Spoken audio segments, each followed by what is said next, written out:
Shout out to Cook Talks. Shout out to Cook Talks. Shout out Cook Talks, man. Hey, yo, it is Carso, and I am back on Stuck in a Dream. I'm keeping it kind of consistent. Let's go.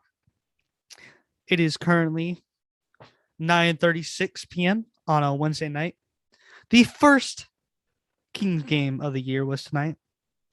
And we caught a dub in Rip City. Let's go. You already know what it's about. 124-121 win over the Blazers. Looked scary at the end, but the Kings came out with the win. I watched about 95% of this game. I ended up walking on the campus for a second, but oh my goodness.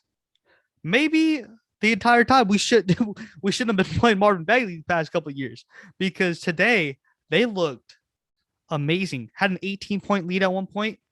Ended up choking it at the end, and I was pretty nervous, especially when Tyrese had that turnover. That's an unlikely turnover by Tyrese Haliburton that I've never seen him make a turnover like that in his young career. But if we're going to talk about anyone, we got to talk about Harrison Barnes. I've talked about Harrison Barnes to an extent about how he's just so average, and he doesn't make your team a whole lot better. But tonight, hitting 8 threes, knocking down the 2 clutch free throws, that was huge. Mind you, De'Aaron Fox still at 27, but wow, that's a huge win to start off the season against a team that's probably going to be the 6th seed this year. And I feel bad for whoever plays Damian Lillard next, because he's probably going to go out there and drop 50. The Kings held him to 0 threes made. That is one of the craziest stats I've ever. The Kings playing defense? Maybe that Davion Mitchell pick is maybe he's just different for the entire team. Because although he only had 2 points and he missed a couple of shots that he usually would make, he was getting it on the defensive end. I think they were talking about how CJ McCollum had a good game. He had 34. That's respectable. Not the leading scorer of the game, though, because you think Harrison Barnes went crazy. In my opinion, not watching Marvin Bagley out there in those final few minutes where he probably would have been if he was still given those minutes instead of earning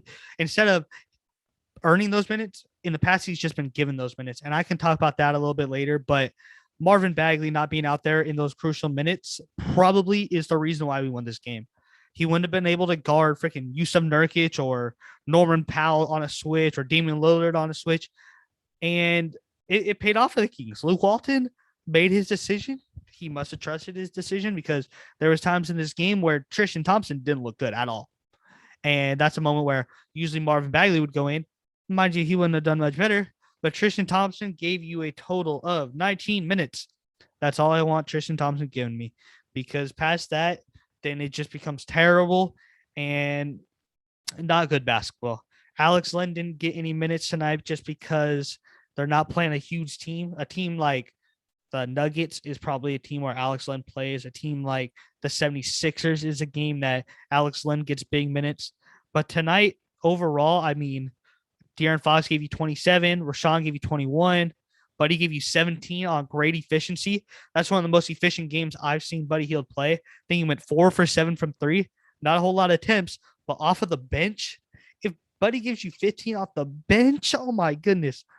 Tyrese didn't have his best game, 2 points, 4 assists, and I don't expect that to happen for the rest of the season. Rashawn gave you a double-double, no fries, grilled onions on the side. I'm excited as a Kings fan, because this is a game they usually lose. They usually would have choked this game, and it didn't happen. I also got scared when De'Aaron Fox flew out of his shoe. He's just too quick for his own shoes. Like, what else? Nike, come on. Get a better shoe for De'Aaron Fox. He's too fast for those. I kind of want to talk the Marvin Bagley thing real quick. I am a huge promoter of Marvin Bagley. I think he has a great game. The idea of Marvin Bagley is so amazing. But if Luke Walton thinks that he's just been given minutes in the past because the organization's like, we got to give him minutes, he's the number 2 pick, then I don't mind him not getting it. If he didn't earn it over freaking Tristan Thompson and Mo Harkless, then he shouldn't be playing. And he was on the bench. He didn't look terrible. He was excited for his teammates when they scored, when they went up big. And I guess that's good because maybe he starts earning his minutes in practice and builds up that trade value. And getting rid of him doesn't look so bad as a Kings fan because right now you're probably not even getting a second. I saw a report saying the Miami Heat are waiting for him to be bought out. He's not getting bought out. Come on. Why would he get bought out? That's the dumbest report I've ever seen. That's just people trying to get clicks. Luckily, I didn't click into it.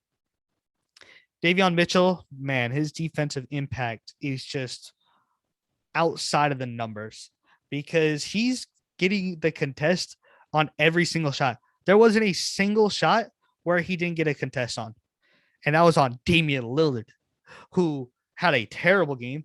Although he finished with 20 points and 11 assists, that's a game where Damian Lillard would have hit at least 1 3. And just hearing that stat as a Kings fan, the best player on the opposing team didn't score 100 points.